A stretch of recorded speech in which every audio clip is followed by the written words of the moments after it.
Welcome to another episode of the On the Water podcast. I'm Jimmy Fee. I've got Anthony DeCicci with me here. And this week's guest is going to be Joe Cermele of the Cut and Retie podcast. Back in December, we actually went down there and recorded a podcast with Joe for his Cut and Retie podcast. While we were down there, we interviewed him for an episode of the On the Water podcast. But the ultimate goal of that trip was to get out and film an episode of At the Rail. Fail. It wasn't our fault. The weather conspired against us. December was an incredibly windy month. The sea conditions were brutal, and I think we got pushed maybe 3 times. We were supposed to film aboard the Voyager out of Point Pleasant, New Jersey, going far offshore, 40 to 50 miles offshore, targeting big black sea bass. Ugh. And the big sea bass that you see inshore in New England in the winter spend the winter at these deep water. In the summer. They're inshore in the summer. They spend the winter at wrecks in 150 to 200 feet of water, but you have a narrow window to catch them. That season, it really gets going in December, but then they close the sea bass season on January 1st. Yep. So when we got canceled a couple times in a row for that trip, we had to pivot and do some pollock fishing a little closer to home. That episode you can see on our YouTube channel. But anyhow, even though we were disappointed we didn't get to go fishing on that trip, we had a great conversation with Joe talking about some of the lesser-loved species that nonetheless are pretty high on our hit lists for 2023. So for the introduction to this podcast, we polled the good followers of the On the Water Instagram account and asked them what fish do they really want to catch this coming season? What's at the top of their list? And Cheech, some of the answers were kind of predictable. Giant bluefin tuna, striped bass. Somebody wrote Norwegian ridgeback, which I had to look up. That's a dragon from Harry Potter. Wow. You probably knew that, though. I had no idea. You definitely knew it. Double-digit fluke was one. Ooh. Halibut was another one. Ooh. And one of my favorites was from Uncle Duke, who's... Uncle Duke! Oh, yeah, man. He's a kayak fisherman from Connecticut, and he wants a New England cobia. Don't we all, Uncle Duke, don't we all? I would settle for a New Jersey cobia or a New York one, and that seemed to be more of a reality than ever before last year. It is starting to become a species that, Long Island and New Jersey can start to target some, and we actually had seen some catches further north. A buddy of mine's uncle was soaking a bunker chunk, and right at the end of the beach here, from our office, caught a cobia, 28, 30-inch cobia right in the surf. That's crazy. Yeah, you hear 1 or 2 every year up in as far north as Massachusetts. Rhode Island, they see them. Somebody got one in the Taunton River this year. Yeah. Also on a bunker chunk. That's so nuts. maybe that's the key, is the bunker chunk. I'm gonna get Bob up here. Bluefin tuna off a kayak. A young fisherman by the name of Howie Donalds, he wants to do that. Now that's been done out of Cape Cod. A guy launching off the beach. I can't remember his name now, but that was all the rage in 2011. This guy was going out there in his kayak, and it was a paddle kayak. Yeah. It wasn't even a pedal kayak. That was insane. He had a sit inside paddle kayak. I can understand doing it today in some of the bigger, old town kayaks, especially the ones like the autopilot, yeah, where you have the assist from the electric motor. Absolutely. That doesn't seem as much of a stretch, but this guy was doing it in a sit inside kayak, and he did have some success. But I think his last trip, he was coming in, saw a great white shark, because those numbers in between 2011 and now, 2023, we've seen a major increase in the numbers of great white sharks around Cape Cod. And he saw one on his way in from one of the trips and said that was it. I think he sold his kayak and moved back to Chicago or wherever he was from. Not a bad call. I would love to catch a bluefin tuna from the kayak. I did just earlier this year. I went to Panama and I was kayak fishing in Panama, and I caught a yellowfin tuna from the kayak. It was slightly bigger than a false albacore, but I can still say, if I omit the size of it, I can still say I caught a yellowfin tuna from a kayak. So that was pretty cool. Pretty awesome. Any other good ones on that list there, Jimmy? One that I know is very high on yours, and that's the halibut. Mm-hmm. And a muskie in Maine. That's one I really want to check off. Maine muskie is they're introduced there. I know some fishermen that prefer, would rather see the native species like brook trout and landlocked salmon thrive, aren't thrilled to see the muskies there, but they seem to be taking hold, and it seems to be a great place to maybe shave a couple casts off that 10,000 needed to catch your first muskie. I'm at about 30,000 waiting for my first one. I know you have one already. Yeah, but it might as well have been a pike in a muskie suit.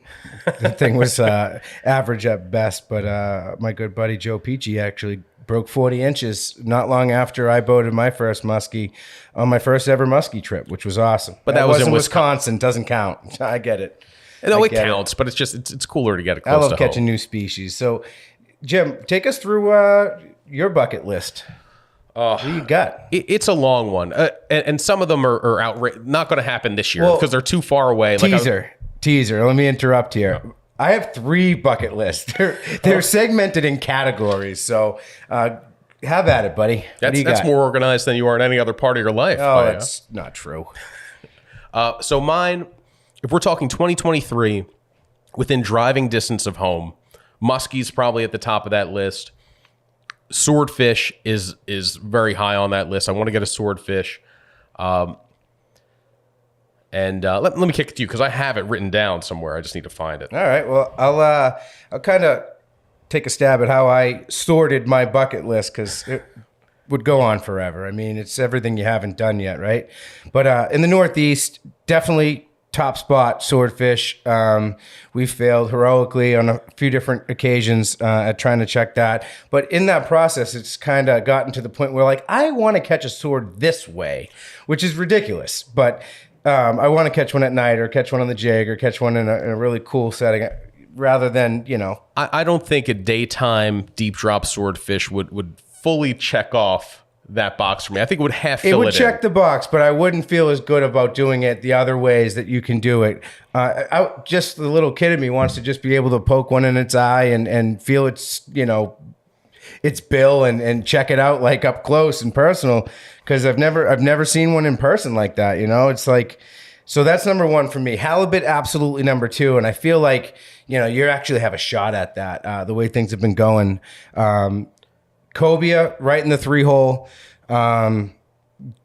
Definitely a fish that I really want to get to know. Wahoo's in the mix. And I haven't done a big eye yet. I've lost one at the boat to no fault of my own. Danny Vieira. But anyways, big eye rounds out my kind of Northeast top 5.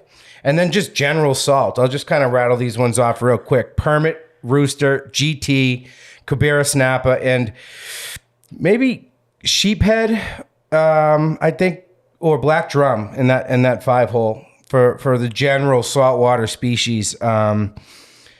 Then, you got to kick it to fresh water. And number 1, I've had one dance with the species, and it made me, it made me look like a fool.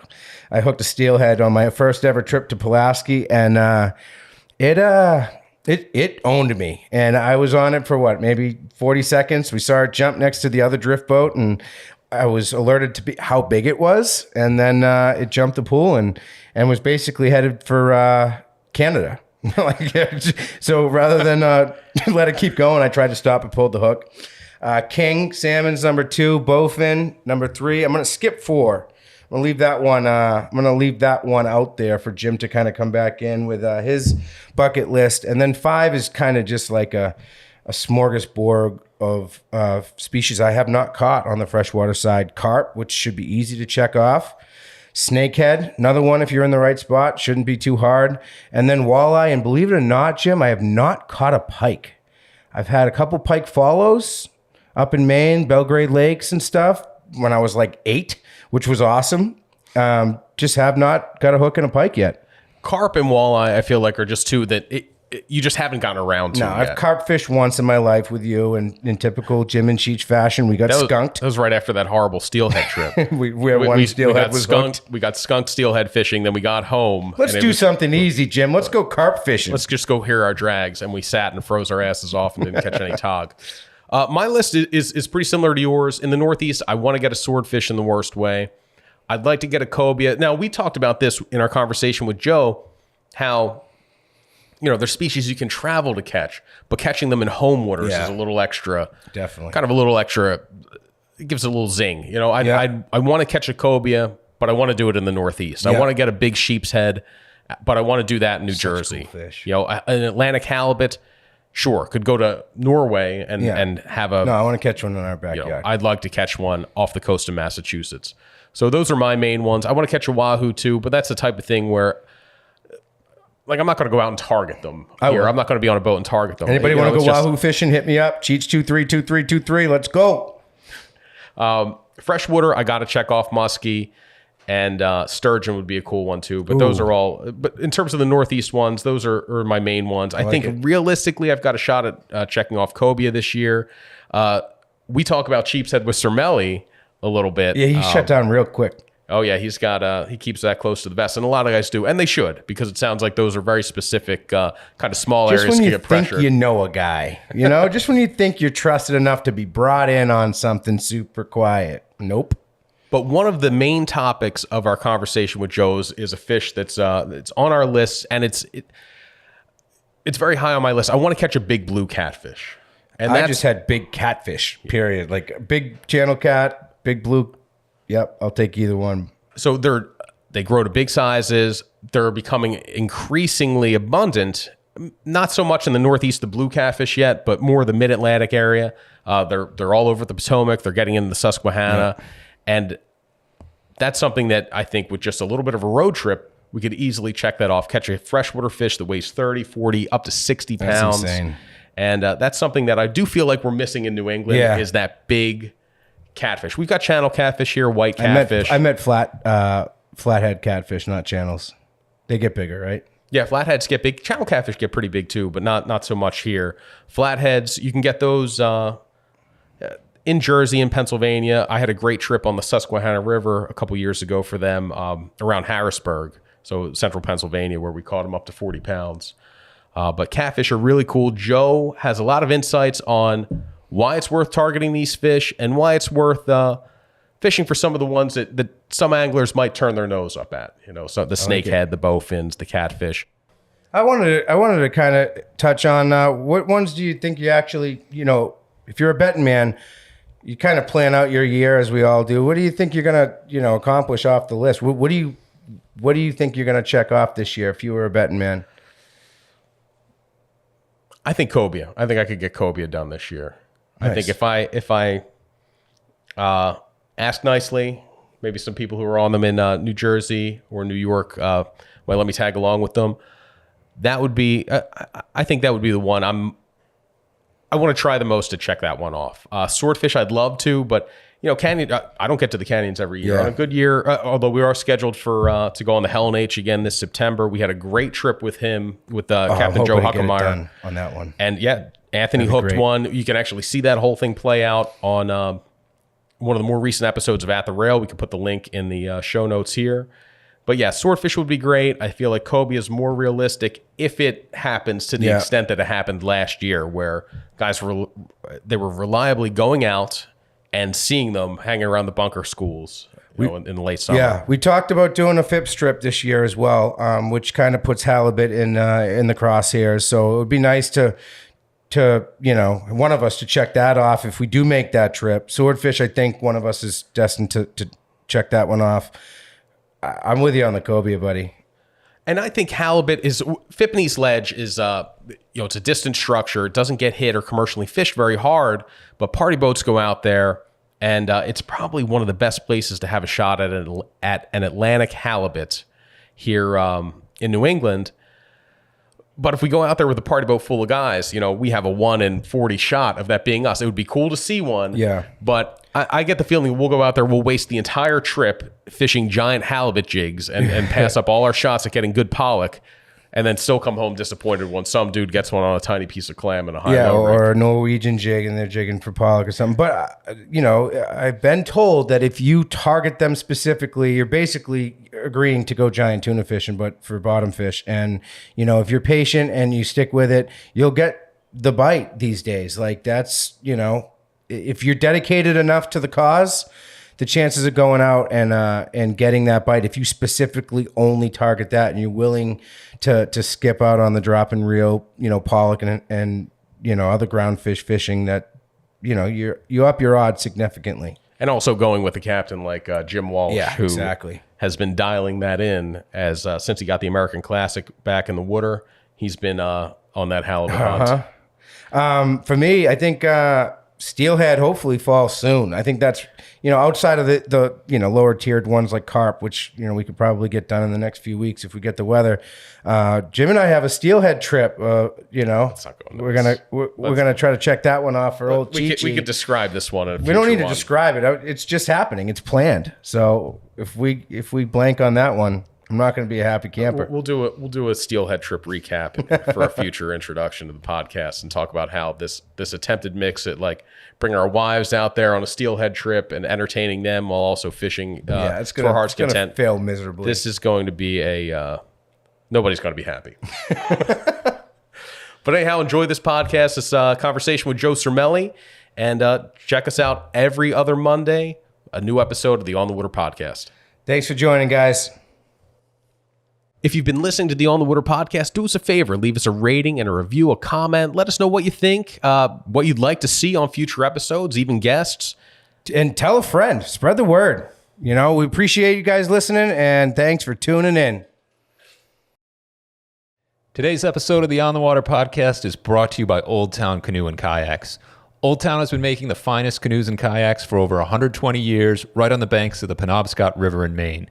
Their line of sportsman fishing kayaks has options for every angler, fresh and salt, inshore and offshore, and they come in paddle, pedal, and power versions.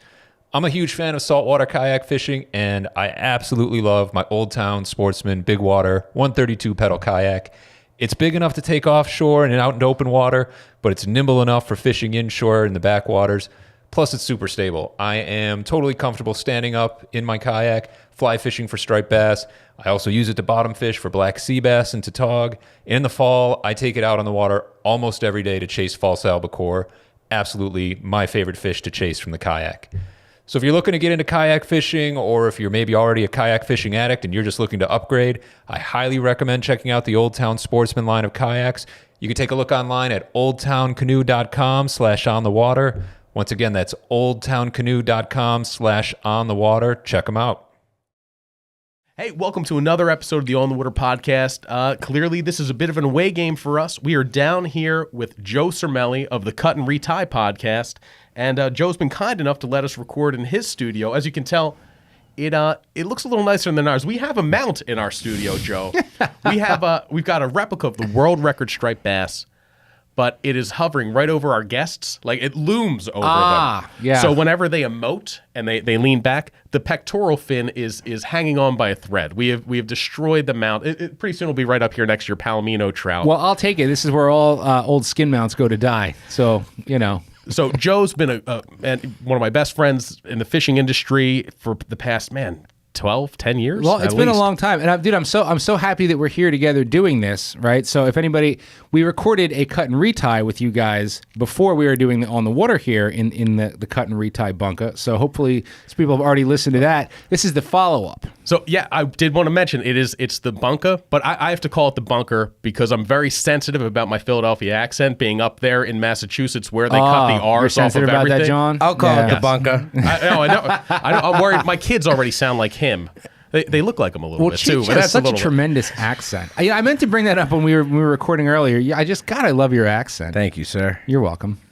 So Joe, long before we ever fished together, before you knew who I was, I knew you from New Jersey Angler, from Saltwater Sportsman. I'm going to do a quick walk through your New Jersey Angler. That's where I started with New Jersey Angler magazine. Yes, sir. I'll do a quick walk through your career: New Jersey Angler, Saltwater Sportsman, Field and Stream, Outdoor Life, and Meat Eater, and now Cut and Retie. You've gone out on your own, taken all this, 15 years of fishing media experience? Yeah, I've struck it out on my own. I could barely afford the Santa hats on all the little fish over there, so it's going well.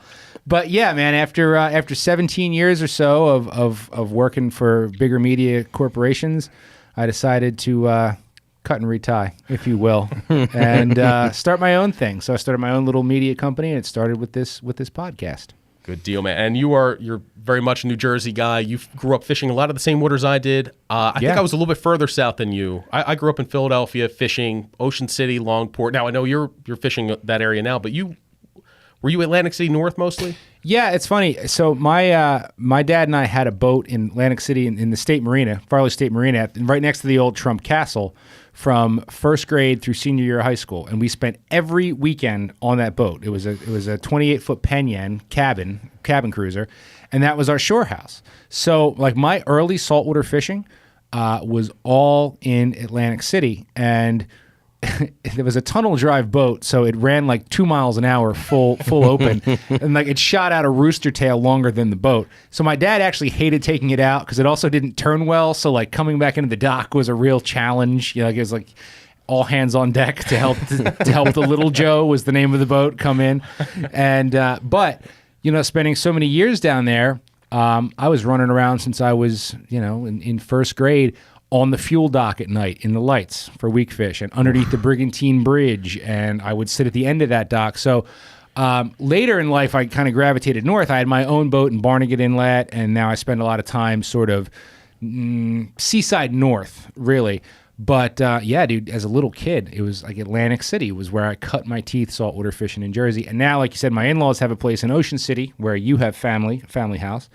And we have a boat down there. So yeah, I've been all over, but I would say that Central Jersey, LBI to Sandy Hook, is really where I play around the most these days. And growing up as kind of like a little pier rat down in I feel like Jersey is kind of the northernmost limit of the pier rat lifestyle. Like you have a lot of that in the Outer Banks in Florida, but do you see? That's interesting to me because I know there's a lot of historic piers in New Jersey. You have a lot of these towns like the Ventnor Fishing Pier, the Ocean City Fishing Pier, and there are these historic things. And I've looked them up online, and it's like, how do you get membership and all this stuff? And I know they date way back. The Ocean City Fishing Club is like since 1913, and it's big money to join. But you know what, dude?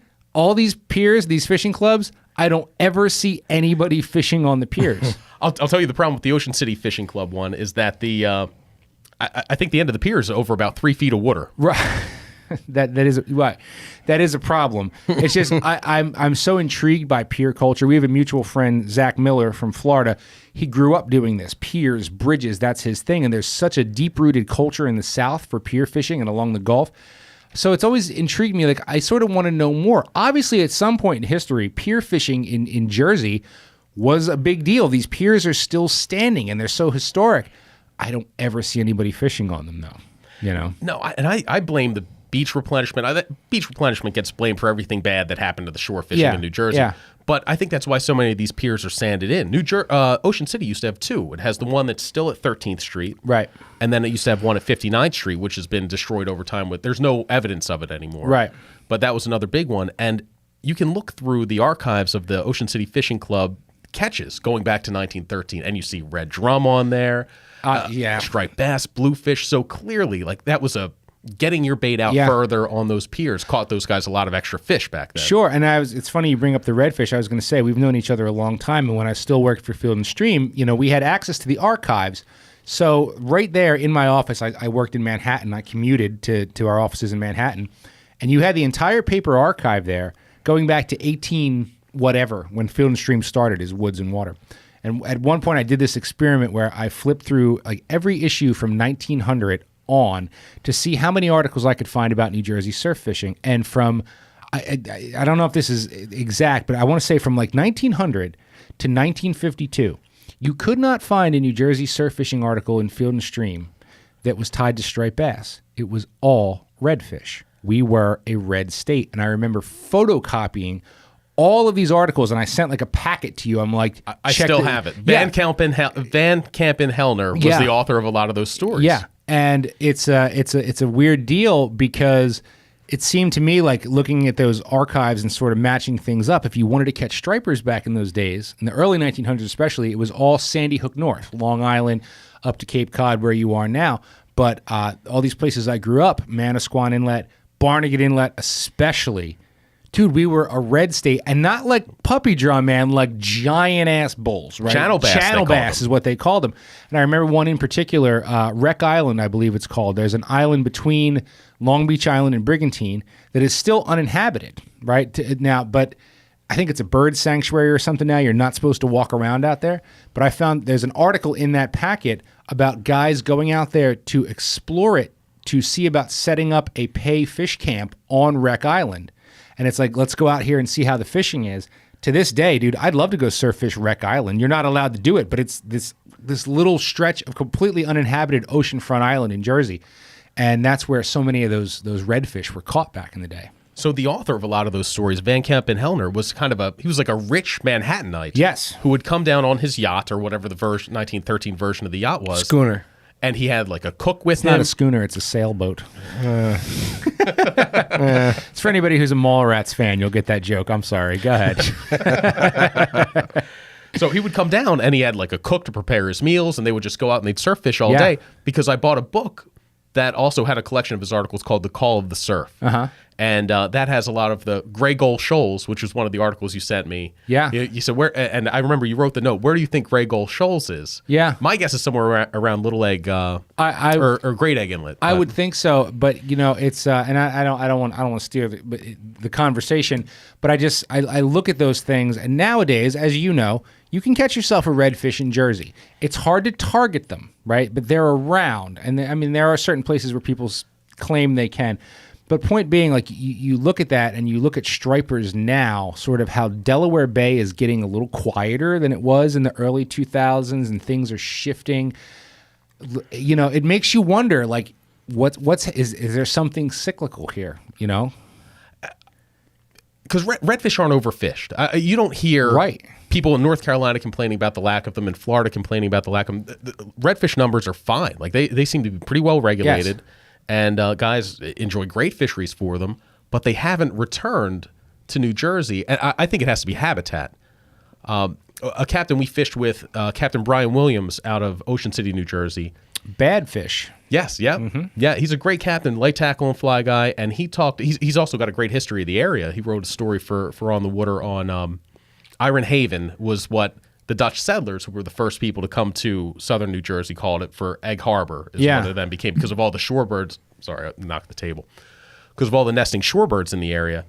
But he said that there used to be eelgrass out all those inlets, Corson's Inlet, Red Egg Harbor Inlet, and then as the septic tanks went in and the houses went in, killed off the eelgrass, killed off the prime red drum habitat. So that's why they haven't fully come back. But I'm hopeful, like you, that it's something that's cyclical, because I've caught red drum in Florida. I've caught them in North Carolina. Yeah. I want a Jersey red. I've caught them in a lot of places, and I feel the same way, although maybe I'm being pessimistic. I mean, do I think you or I are going to see like raging bulls here? I don't. There's smaller ones around. I too would love to catch one. And I know people who can probably make it happen. It's just a matter of finding the time to go do it. But it would be, even if it was small drum, it would be neat to be able to go out and do that as a thing versus stumbling into them or having to be in this one particular area. Because I agree with you on the habitat. Things certainly change. At the same time, I've spent a lot of time in South Jersey behind Wildwood and Cape May, fishing for stripers in the sod banks down there.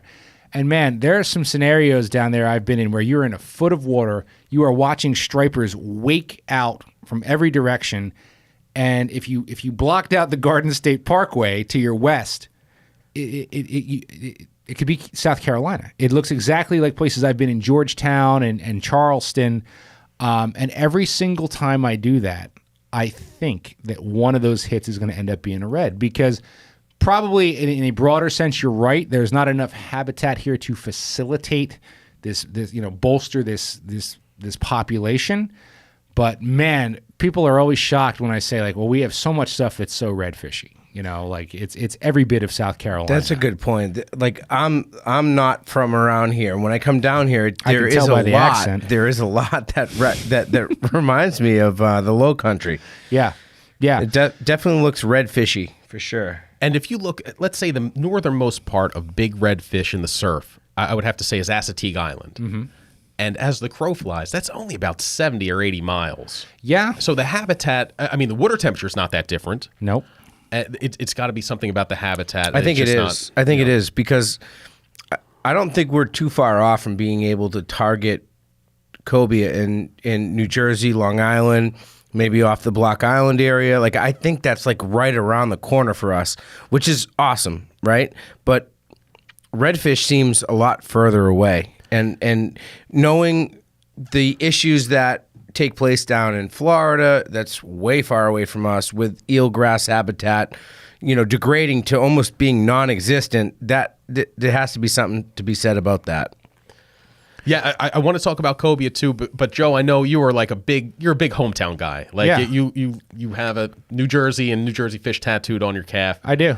And I know to you, like What catching species? those. Even though, just full disclosure, because I don't like to scam people. The bunker here is actually in Bucks County, PA, but like we could spit on Jersey. It's like you could step outside and see Jersey. Like I can smell it when the wind's from the east. I'm only here because of the tax break, but I am a Jersey guy through and through. I only jumped the river for the tax break. Okay. But I know catching those fish, those southern fish in your home waters, like that's something I always. Like you could travel to catch a redfish. I really want a Jersey one. I want a Jersey cobia. Sure. I want a Jersey sheep's head. Sure. I know you've checked the Jersey sheep's head box. I feel that way about a lot of things, including snakeheads. Like, I'm enamored with snakehead fishing. It's cool to go to Virginia and Maryland and do that, but they've been there for a long time. There's something that tickles me a little more about catching one down the street. I am smitten with Jersey sheep's head. Although be careful what you ask me, because you have Jim has so many burning questions about my Jersey sheep's head. We actually got a scoop on that. You got nothing. We You got a think you scoop got on something. that. Oh, yeah, go ahead. I'm not divulging that publicly because I respect you, Joe. You don't have to respect me. I respect the man that let me in. Well, I wouldn't do him dirty like that. I'm not doing him dirty like that. He's probably going to listen to this, and I will not. But Jim, I once sent Jim a very vague video. Like you could see nothing, but he heard church bells. And I got a text back where he is just like, every church in 50 miles of where I could have been is marked. And I'm like, well, start calling, idiot, and asking them to please record their bells until you figure it out. Yeah. That's so I Jim. know no bounds when it comes to finding I know the you fishing don't. spot I want to find. But I know. yeah, those southern species in New Jersey. I know. Have you caught a Jersey cobia yet? No, and Jim's gonna slap me. I have some contacts to do that too, and it's been hey man, come on down, and I'm like, I can't today. I've blown it. The opportunity was there, although I've heard this past summer was not as strong as it has been in the past.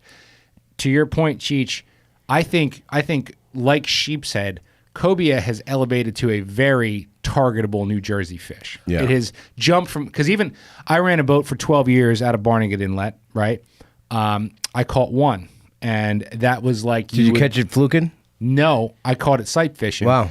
But that That's was cooler. in 12 years. One time I bumped into, it was two fish, and we used to run out to one of the separation buoys to look for mahi.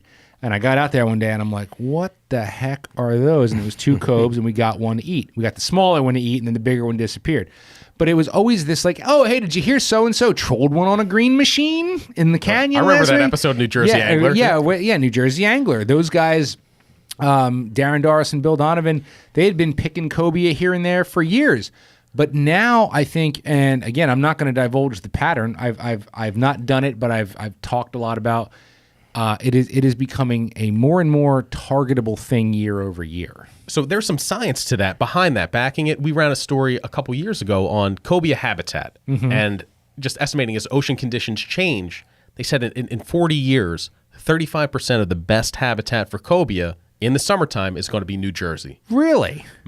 10% of that's going to be Long Island, and I think another 5% is Rhode Island, or Connecticut. But won't and like Rhode half Island. the state also be underwater by their estimations too? By then, Probably, yeah. You got to pick and choose. You got to pick and choose with those estimates. good cobia, coastal living, not so much. Yeah. But this year was a big year for cobia at the northern end of the state. They seem to see a lot around the bunker schools up off Long Island and Sandy Now, Hook see, area. that's not even something I was aware of, because the guys I know who do it are further south. I didn't really even know they straggled that far north with any sort of consistency. But dude, I have always been intrigued. I love southern visitors, right? I do. And I've just always been intrigued by how this used to be a red state. Now the cobia are here. If you look at maps of Barnegat Bay, there's a creek there. It's called Tarpon Gut. It's called Tarpon Gut for a reason, because historically we would get a little bit of straggler tarpon. The kid that spearfished one in Barnegat Inlet. I remember that. Very unpopular kid. Very unpopular. Not the best move, whatever. But look, say what you want about him. You love what he did. You hate what he did. It doesn't matter. They were there, and he wasn't the only one. So, to me, in that scenario, if I went diving or saw tarpon, I would have gone the hero route first of trying to catch one on a rod and reel before spearing one. But be that as it may, they were there. And I remember as a kid, going back to those Atlantic City days, every once in a while in the late summer, you'd hear somebody hooking a tarpon at Brigantine Beach. You know what I mean? I think it's just the nature of anglers to be intrigued by the possibility of these oddballs from time to time. It's just interesting when, like sheep's head, as an example, there were probably some sheep's head here in the 90s. Probably not that many, but there were probably some, around these bridges and wherever it is you find them. And now that's developed into something that is very targetable. And you look at Sheepshead Bay in Brooklyn.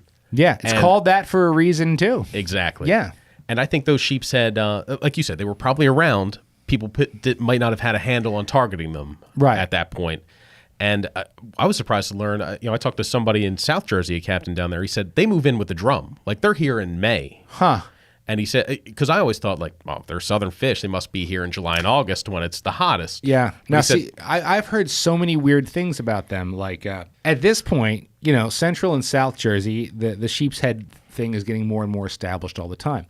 But then you talk to, now this is secondhand information, friends of mine who have friends who spearfish in North Jersey. I've heard, there's sheep's head on all the bridges up here, but nobody seems to be able to get one on a hook there. Now, why is that?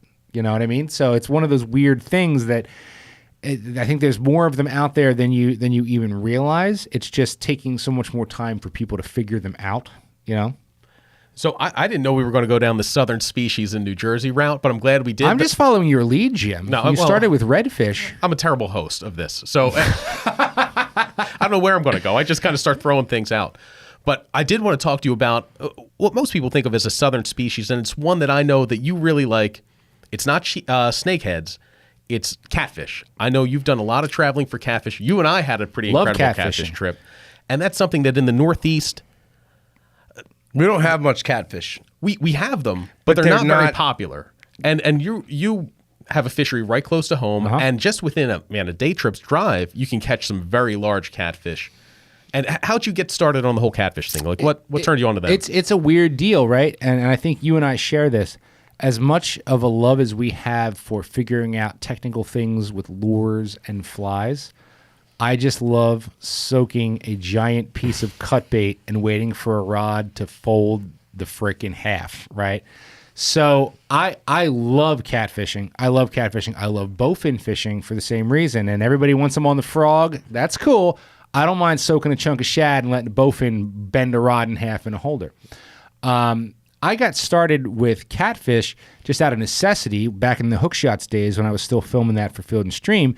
Eventually, it came to a point where it's like, we have to do a catfish show. A lot of people love catfishing. Let's do it. And I got hooked up with some boys on the James River in Virginia. And I'll admit, I sort of went into it sort of la-di-da. Like, oh, okay, I'll try this, whatever. Yeah.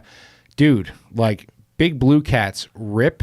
And I think the biggest thing about catfishing is it has this sort of stigma as lazy man's fishing. Like, you get a chunk of bait and you get yourself a lawn chair and you don't have to think.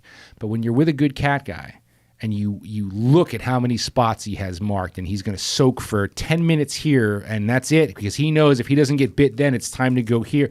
And you really see what goes into it, what goes into getting fresh bait and how these guys rig and how they cast out an 8-rod spread. It is way more technical than you think it would be, and I appreciated that. And the first time I ever did it, we had fish to 50 pounds, and I fell in love with it. And now, unfortunately, I don't have that right down the street. We're right down the street from the Delaware River. Though, as you know, because the Delaware is like the last major undammed river on the East Coast, we have things nobody else has. Our American shad run trumps all American shad runs, herring, stripers, all kinds of things. And it's sort of a blessing and a curse. We don't have blue cats. We do have some flatheads, and that population is growing. I haven't figured that out yet. That's neither here nor there. We have some of, I'm convinced, the biggest channel cats. Like if you're okay with I've caught channel cats at 15 pounds easily right down the street from here.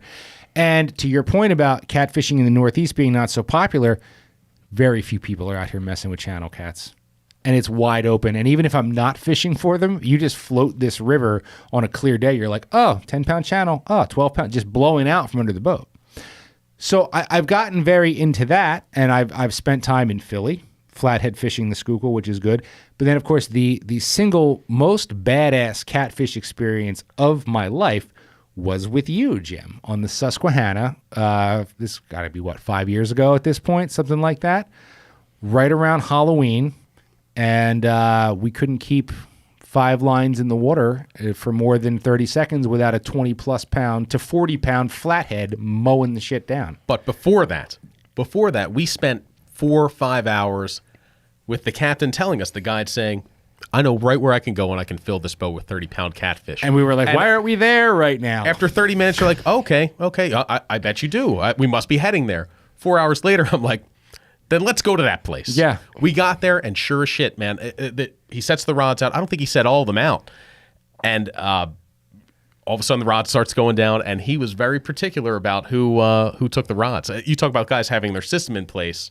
How deep do you want to get into that trip, Jim? I want to hear about this. Because I've got a couple of craft cocktails in me, and I could go on that one. I want to hear about this. Let's go a little deeper than surface level. Okay, a little deeper. All right, so I will. I mean, you can see the whole thing on Hook Shots. Yes, the Hook Shots it's video still is out on there. YouTube. Yeah, look up Susquehanna Catfish Hook Shots, and you'll see Jim and I. I'm not going to say the guide's name. I'm not going to say the guide's name. Okay, but he was recommended to me, and let's just say I don't think I've ever met a captain who lived, slept, ate, and breathed his target species more than this gentleman. I would call him a tortured genius of a catfishing. tortured genius of catfish, and he got it done. I mean, he got it done. He was wired. But I think I can sort of sum it up with one happening. And you got to remember, flatheads, they don't chew great during the day. So it's mostly nighttime things. So we're out there, we're starting at 6 p.m. in October and go until first light. So we're out there all night. And, I'm a personable guy. Jim's a personable guy. You're spending all night on a boat chunking with somebody. You just want to make small talk. You want to make small talk. And I'm just intrigued by my surroundings in general. I have questions. I'm in a new area.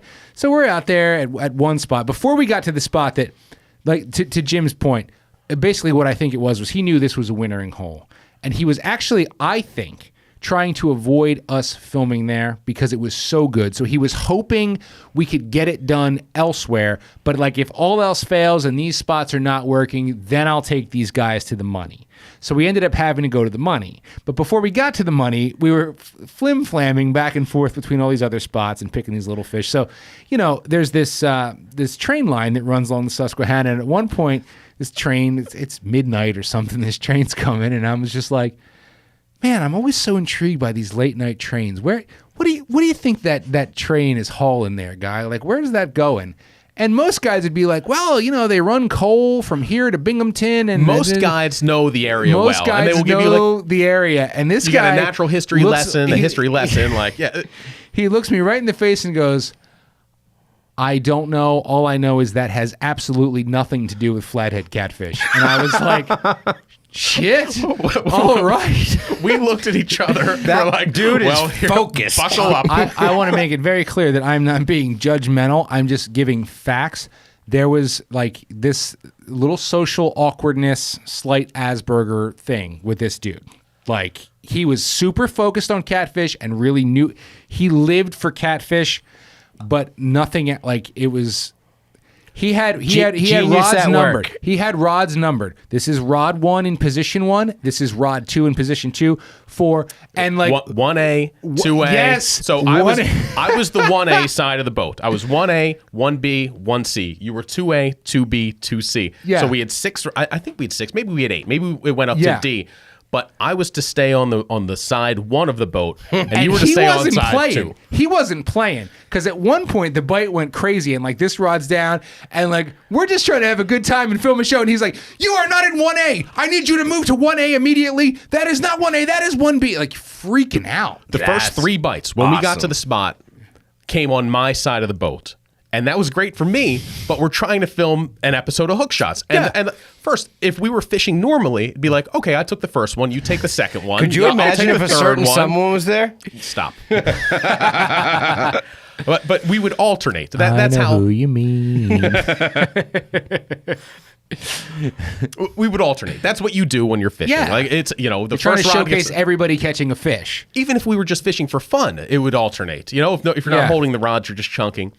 So the fourth one goes off, and I'm like, Joe, you got to take this one. And he shouted, he goes, sit down. You're on 2A, 2B, 2C, 2D. It was crazy, dude. And I remember you go, all right, I messed up. Yeah. I got to stay with 2A. And Yeah. then there I am uncomfortably fighting my fourth catfish in a row. And that's the point where I almost stopped having fun. I'm like, okay. It ended up not mattering because we caught so many that it all panned out. But I mean, this dude, he was slightly off. He was just like, He was very dialed in on focused. He catfish. was into the... but it's beyond dialed in, dude. Yeah, It's no, like I know what you mean. dialed in and neurotic is two different things. I part of my whole shtick with cut and retie and everything I've ever done is like, let's not take fishing so seriously. It's fishing.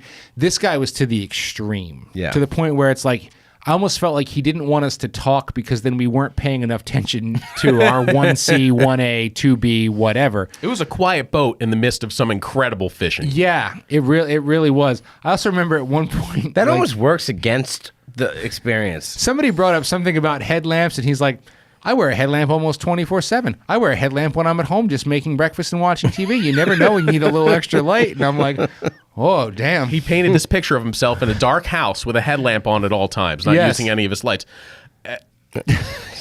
Hey, I said a little deeper than surface level. We're getting a little too deep. I know. But what we can get out of it because I could sense Jim wants to move on. The flatheads were up to 39 pounds. Oh, though. I mean, we they were had enormous fish. Yeah. like I've never heard about catfishing that sounds like cool, And- like fun. Like that sounds fun. It's amazing. And for the record, I will say, having spent time with blues, channels, and flatheads fight the nastiest. Really? I mean, they are the meanest, nastiest of all. Yeah. But I think all catfish fight pretty well. They do. I grew up fishing Baller's Pond. Do you ever hear of Baller's Pond? No. It was a pay lake in southern New Jersey where you would pay. Hay Lake. Yeah, it was the only one. They stocked hybrid stripers. That one might be from Baller's Pond. That one right there. Because they did. They would stock them up to 10, 12 pounds, and it was just this little pit. And you would pay, I think for a kid, you would pay $5. You'd go there, and he would put enormous catfish. And that's where I first really got introduced to catfish. You would fish the chicken livers. And I remember one of the first big catfish I caught, I had the little bells on top of my rod, and the fish hit. I was across the pond. I just hear the bells, see it going, and just saw the bells go flying off in one direction. And my rod tip's just buried down. Cats fight hard. Cats fight very hard, and what I've really gotten into, it's almost like I feel a little stupid because I grew up on the Delaware and spent very little time caring about channel cats. And what happened was COVID happened, right? And they dropped that rule where it's like if somebody doesn't live in your house, they shouldn't even be on a boat with you. Now, what you could disagree but as a media person, I had to follow the rules, right? Whether I wanted to or not, or whether I agreed with that or not. I was working for Mediator at the time, and it was sort of an edict, which I understood. It's like, if we're going to preach to people to chill out so that we can get back to normalcy here, you got to follow the rules too. So I did, and I don't have anybody else in my household who can jump on the boat with me. And now and Jim remembers this, you got 2 kids who are not in school that you got to worry about, and you're trying to do your job. So time away was very precious. So my wife, God bless her, would still, despite all that, despite having basically no break from our kids, it was the middle of shad season. So I would go out and float and shad fish, and I just didn't want to go home. I'm like, I just don't want to go home. Like, I'm out here. I got the time. Like, God, I don't want to go home. So I was like, well, what else can we do here? So I would start keeping a few shad and chunking them up. And then little by little, I started dialing in. It's good year round, but spring, when the shad are in here, that's when you catch the big channels, right? And I got really into it to the point where the following Christmas, I had my wife buy me 2 St. Croix Mojo Cat outfits that are always with me now. And I still enjoy it very much myself. But my son, who's 4, man, dude, we spend a lot of time channel cat fishing. If you think about it, for a little kid, That a sounds 5-8 pound perfect. channel cat, that's his tuna. That sounds perfect. So I'll go out there with like the junkiest junk rod from the garage to the point where I'm like, if that goes overboard, I don't care. Like, I'm not going to lose an ounce of sleep, and I will just let him reef on him. So, this little Jamie's out there, and I'm like, follow your fish. And he's like following the channel cat around the drift boat. I'm like, if he goes that way, you go that way. And like that's a super big fish, and we have a blast. And there's so many of them out there that it's easy. Now I use hot dogs from the jam. I use hot dogs marinated in cherry Kool-Aid and garlic powder. I saw the how-to on making them. Yeah. Yes. There's nothing better than doing that kind of jam with your kids. Yeah, It's the it's best. super easy because keep it simple. In the spring and early summer in particular, it's kind of hard to miss. You might not catch a ton, but you're going to get some bites. And they lose their mind over it. Yeah, and I mean, like I have so much video, of my kids. Just like he's like, I can't. I'm like, you will finish this. You know what I mean? Like, but it's just the juxtaposition of like, you got an 8 pound channel cat. Who cares for a 4-year-old? Dude, his shit's pinned to the rail. His pinned to the drift boat, and he's like sweating. He's like, "Wet the reel, Daddy, wet the reel." I'm like, "You don't have to wet the reel." That's awesome. Yeah. I remember those weeks though of COVID, and you and I talked fairly frequently then. Like We were like commiserated often. We would check in. Yeah. And I. To this day, one of the worst fights in my marriage was from that time. You were discovering your catfish. I was coming home from fishing the local pond, and somebody was throwing out a bunch of striper lures. And this is the point you're like, Oh, you were garbage picking. I was garbage picking, and like this is the point where like Pam is food shopping in like an astronaut suit, and I come home with someone else's trash. But I got away with it if I hadn't posted it to Instagram. I was like, "Look at this great garbage find," and she comes out and she goes, "Throw those out of the house! I can't believe you're going through people's garbage in the middle of this pandemic." Yeah. You're contaminating Sorry, the homestead. So along the lines of those kind of fun bait and weight type fisheries, the other one that I know Anthony's done a lot of is shark fishing. Both big, brown shark fishing and the big real deal shark fishing. And Joe, I know that was always the brown shark thing was one I of yours. love the big real deal shark. I haven't done it in so long. I miss it. I do too, and I could tell you my history of it in about 30 seconds, but caught some threshers, caught tons of browns offshore, used to love it. I've been on the boat when makos have been caught. I've never reeled in a keeper mako myself. I had one shot on my old boat 12 miles offshore, and we blew it at the gaff. And even though I agree that these fish are in trouble and these new regulations are a good thing, we needed to do that, I just wanted my one. I just wanted my one, and unfortunately I never got it. I assume you have because you grew up doing a lot of offshore fishing. Yeah, plenty of makos. My kind of white whale was a thresher that was borderline state record class quality, and it owned me. Yeah. To the point where it still haunts me. Yeah. I had a guy that never had shark fish that screamed orca because it was beating up the bunker. That you like that? It was beating up the bunker that we had on a 10-foot leader, which was too short, but we weren't in thresher territory, and the bunker swam away from it, and he went and ate it, and his fork was at the balloon when he ate. So 10 feet of real shark, and he didn't even know he was hooked. I reeled him right to the boat, and in hindsight, should have darted him, floated the poly ball, and handled it that way. But instead, I was like, I'm going to open 23-foot Seacraft. This fish is going to beat the crap out of us all. Yeah. And we're probably going to die. So let's not deal with this just yet. And he sounded and beat the mono to a pulp. And see you later. Yeah, you know why I failed with that mako on my boat? The one mako I ever hooked on my boat? Because it jumped? No, it didn't jump, Okay. but we were using mono rigs. We were using like 300-pound mono circle hook 12 rigs. miles off. You had to be a little surprised to see a Because we were mako. brown sharking, and in catch and release with the brown sharks and the duskies or whatever, you get more bites on mono. At least we always used to. We had, and that day we'd hooked 0 sharks. 0. It was the slowest day I've ever had. That usually means a big boy or an apex predator's in the area. And we had bluefish fillets out, and we were talking earlier about starting with New Jersey angler Darren Doris, who taught me tons. Darren was the host of their show, taught me tons about offshore when I was fledgling, and we called it. We're like, all right, we're done here. It's been 6 hours. We've been bobbing around out here. We can't even catch a brown shark. And he goes cranking in those bluefish fillets at Mach 1, gets them off the top. Mako comes in and eats them right behind my outboard and goes airborne. And he's 10 feet in the air, 10 feet off my outboard. And we're going, holy shit. And I had a flying gaff. I had the whole 9. and we had him up, and we botched the flying gaff shot. So he went back down, and we're like, all right, now we're ready. We tweaked what we needed to tweak because it caught us completely off guard. And like he was right there. He was 2 feet away from getting stuck, and I saw him shake his head and just cut that mon.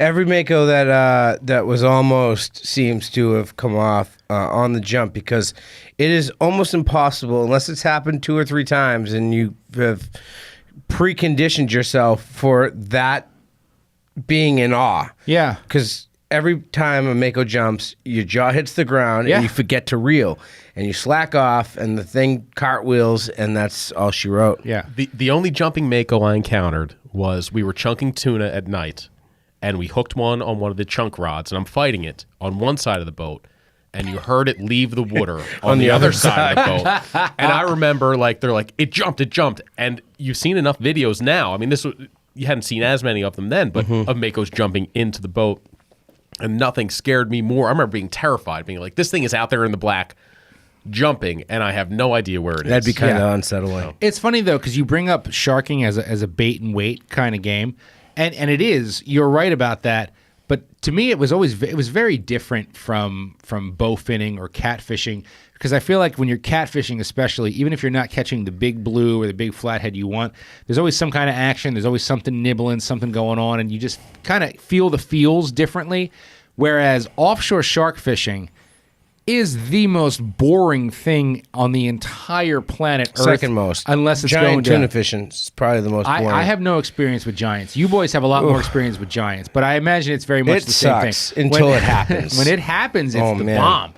But until then, the whole I don't think I've ever been on one offshore shark trip where within the first half hour of no bites, somebody's like, see, told you we should have went tuna fishing. You know what I mean? And I'm like, no, I want my mako, please. Because you're reluctant to leave that chum slick. Yeah, I think. Once you establish it, you don't know what's out there. Yeah. You're married to it. There's something about just once you set that chum, like I love the chumming aspect of bait fishing too. Going down to like chumming grass shrimp in the back bays, but especially big sharking. I've only done offshore sharking once.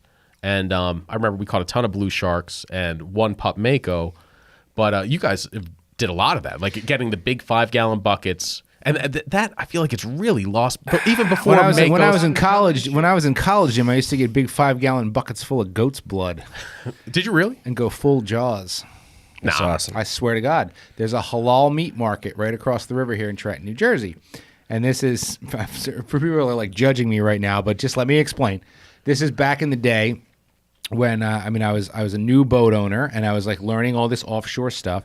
And then also, this is, I was probably 19 or so, and this is just when you started hearing these whispers and rumors about guys catching brown sharks in the surf. That wasn't that big a deal around here back then the way it is now.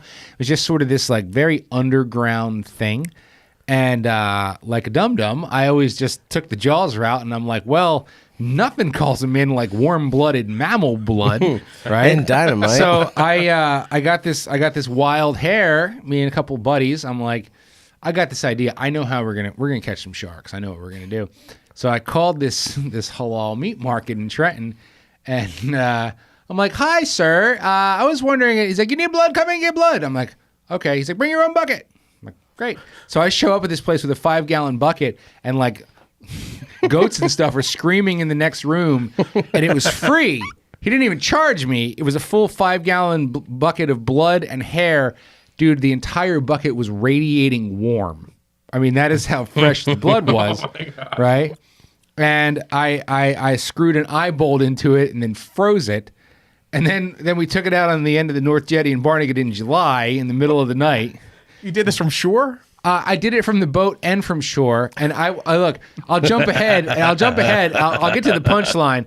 Both from shore and from the boat, goat's blood produced no sharks. So it's not like this magic thing. If you think this is like, oh, cow blood or pig blood or something is just like so good it's cheating, because they say it. I know back in the day, at least in shark tournaments, you could not use mammal blood. That was a rule. It was a rule. That was a rule. You could not use mammal blood, right? You had to use fish chum or whatever. So naturally, it must have been the best it must chum. be. Yeah, no, it is not at all. We just wasted 2 trips to the halal Crazy, meat that's market. not on their We diet. tried it for threshers once off my boat many years ago, and I caught bluefish. Bluefish loved goat blood, right? And same thing, but we just hucked the whole thing off the end of the North Jetty at Barnegat back when I was in college, and we did it very late at night, and then it was July. We caught nothing but bluefish again, like cocktail blues. I don't even know if they were there for the blood, Jim. They might have just been there naturally. It might have just like their natural environment. And then like the sun started coming up, and like people started showing up for beach activities for the day in July. And I was like, we need to leave, because if there's a shark attack of any kind today, we've just been streaming goat's blood with an outgoing tide down Island Beach State Park since about 4 o'clock in the morning. So don't recommend it, but you know. Fishermen are so weird if you don't know. Dude. It's, you know. But I feel like that offshore sharking with the chumming, going out there before the Makos were protected, that had already lost a lot of its popularity. Like I feel like around 2000, 2005, people were crazy. Because I used to work at Fanatics Bait and Tackle in Ocean City. Right. And we would move through buckets of bunker chum and mackerel chum Yeah. all through June. And you don't hear people doing it. You don't hear the reports as much anymore. I did it the most. You know, I worked at Saltwater Sportsman for a time, and for a few years. And I think I would say I did it most like 2005 through 2009, like in that era. And I had a couple good friends with bigger boats who were much older and had more money than me, and I was lucky enough to be part of their crews. And we Sugar captains. We had sugar captains, and we were not overly successful. But I don't know if in that era I could say it got less popular, or did it get less popular because I feel like if you read like Pete Barrett, who I believe writes for On the Water, if you read his shark books from the 80s and stuff in New Jersey, that was like dog fishing. There were so many Makos that if you wanted fresh Mako steaks, it was not that difficult. You didn't have to go that far. You didn't have to work that hard. So was it really getting less popular? Or did the fishery dry up? The fishery was already drying up then. We just didn't really know it yet, kind of thing. You know, and people may think less of me for this, and you know, fair to say that I'm a truly conservation-minded angler. Like I really am. But there's also a part of me like that kid in me still that wants to go to the Gulf and catch and kill one 600+ pound Mako just to say I did it and never do that again. I don't want to kill 20 of them. I don't want to kill 2 of them. But as a kid growing up who was enamored with Jaws, there's Jaws posters in here. I got a great white tattoo on my leg. That was always my dream, was to have one stupid jaw set from a really big Mako that I caught. Just one. And I sort of fell out of shark fishing and the opportunity went away, and now the rules have changed. And now, you know, if you go to the Gulf, you go to Southern California, I think they're protected in Southern California too, but even in the Gulf, that's pretty uncommon. There's a lot of big Makos in the Gulf.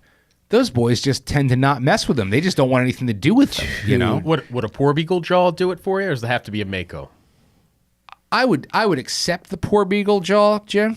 Because I mean, you Cheech has one he'll sell you for $20. I got one for sale. You want one? No, but he went out on a groundfish trip, and you guys caught a ton of. Did the shark come first or the groundfish? Well, it was a tall order. I traded out an elk hunt in Utah. You went elk hunting? I haven't yet. I haven't cashed that ticket yet. But so this guy wanted to come out with his whole family, A buddy basically. trip, not like with a Oh, guide. I see. So But, he, a friend of his says, he shows up on my doorstep in a full-on Winnebago, and there's like 5 of them from Utah, and their mandate was we want to bring 500 pounds of fresh fillets home. The sound is cooked.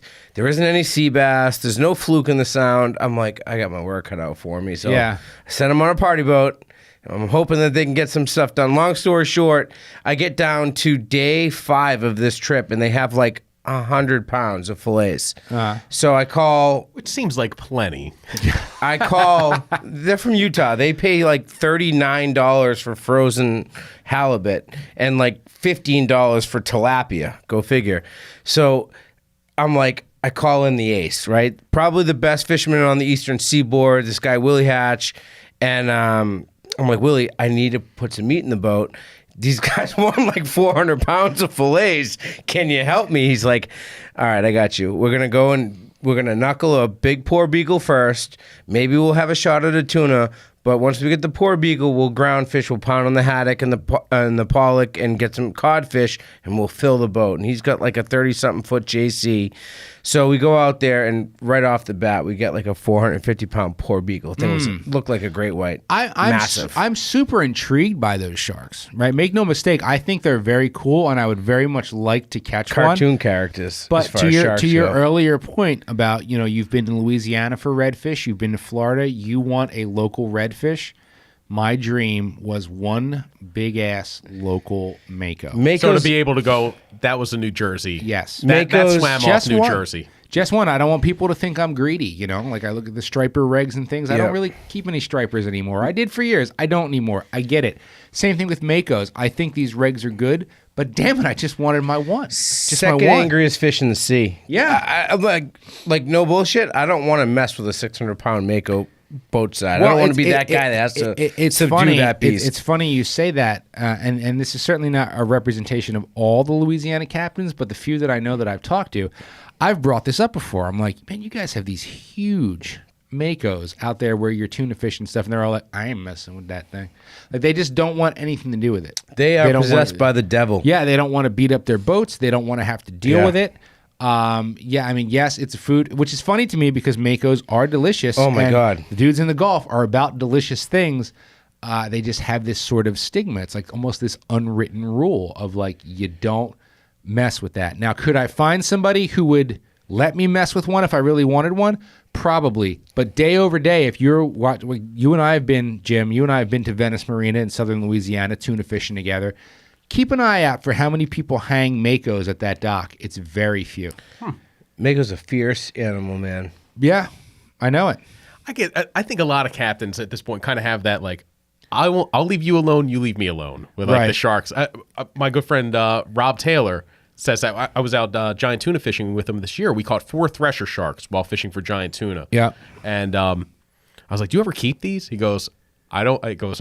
We have a truce. We have a truce here. I don't want them to mess with me. He goes. I'm not going to mess with them. I'll let them go. They are very cool sharks up close too. Cool. I think threshers are probably my favorite shark, and I caught my first one, but it wasn't. I mean, you guys talk about how well they fight. I caught it on a 130 lockdown for giant tuna, and that was not much of a battle. I've never caught like a gigundo. Right. I've caught some just keepers back in the day, but when I ran my boat out of Barnegat. In both spring and fall striper season, I always had at least an 80 wide.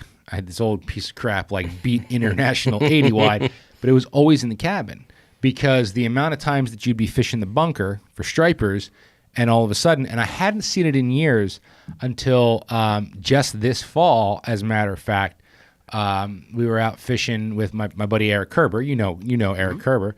And my buddy Ross Robertson, the walleye guy, he's a walleye guide on Erie, was in town. And we had this rock'em sock'em day striper fishing. And it's getting towards the end of the day, and we're in this bunker school, and it gets quiet. All of a sudden, it's like, nothing's going on. Where did the bass go? What has happened here? And all of a sudden, man, here comes that tail right through the middle. Showed up. And you're all going nuts. You're like, wow, But now we have no 80 wide. We're all just fishing striper gear. So even if it happened, it probably wouldn't have ended well. But for many years, I kept a shark rod on my boat just in case it popped up. Same thing, man. Again, all about shark conservation, but threshers are delicious. Like I keeping one a season, probably all I would do. But I would take that one, man. It's better than swordfish, in my opinion. Yeah, well, let's rephrase that.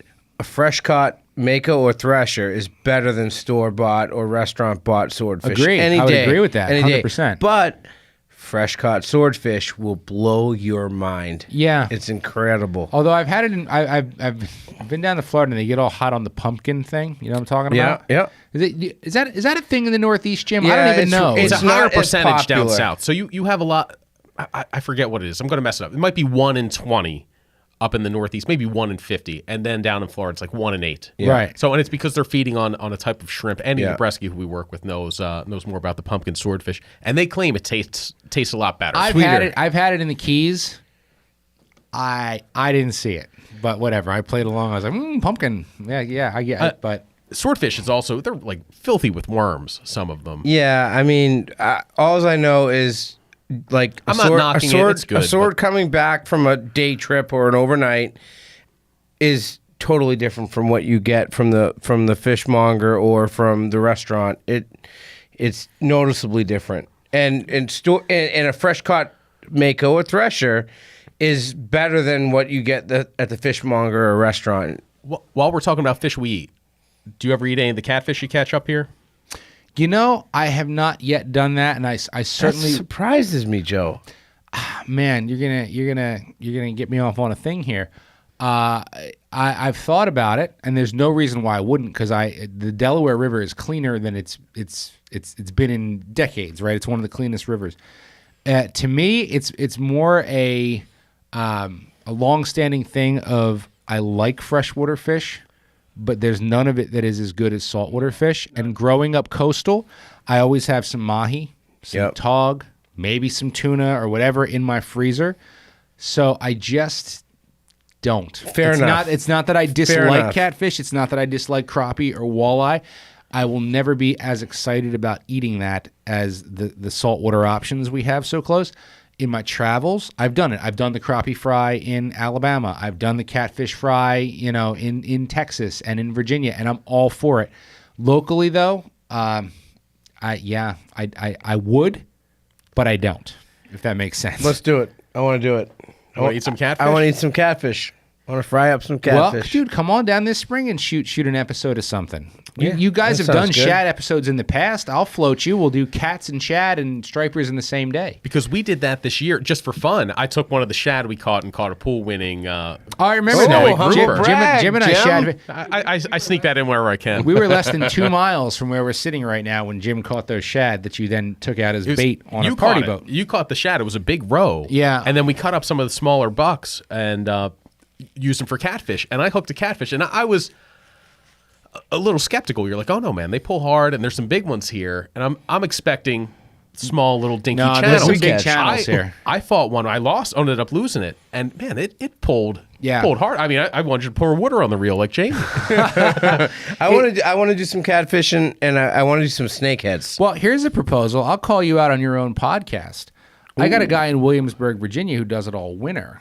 If you guys want to do a little winter escape road trip in like I have free passes. January, February, we can get after it. Although the offer is always on the table if you want to do something with channel cats, man. It is pretty easy and it is pretty fun, and especially in the April-May time frame, you have elevated flows. So on top of which you're fighting a 15-pounder like in some real flows.